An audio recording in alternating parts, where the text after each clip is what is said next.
আসসালামু আলাইকুম। তো আজকে হচ্ছে আপনাদেরকে আমার একটা বাইকের ব্যাটারি নিয়ে একটা ইনফরমেশন দিব। তো আমি হচ্ছে দীর্ঘদিন যাবৎ ড্রাই সেল ব্যাটারি ইউজ করতেছি। তো বাইকের সাথে যে স্টক পানি ব্যাটারিটা আসে সেটার পরিবর্তন করে সেটা নষ্ট হওয়ার পরে আমি হচ্ছে এই ড্রাই সেলে শিফট হই।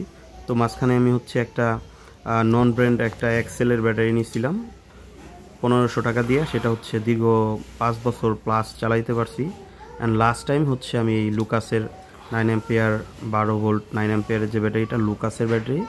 তো আশাবাদী আমি যে এটাও খুব ভালো একটা সার্ভিস দিবে আমাকে। তো লুকাসের এই ব্যাটারিটা আপনারাও চাইলে ভরতে পারেন। শুধুমাত্র লুকাসের ব্যাটারি না, বিভিন্ন ধরনের ড্রাই সেল ব্যাটারি এখন বাংলাদেশে ভালো ভালো ব্র্যান্ডের মধ্যে পাওয়া যায়। তো বিভিন্ন ব্র্যান্ডের এই ড্রাই সেল ব্যাটারিগুলো আপনারা 1500 থেকে 1700 টাকার মধ্যেই পাবেন। 9 অ্যাম্পিয়ার 12 ভোল্ট 9 অ্যাম্পিয়ার। শুধুমাত্র এক্সিটের যে ব্যাটারিগুলো ইন্ডিয়ান, সেগুলোর দাম হচ্ছে বেশি, ওগুলো 2200 থেকে 2500 টাকা হয়। ধন্যবাদ সবাইকে। আসসালামু আলাইকুম।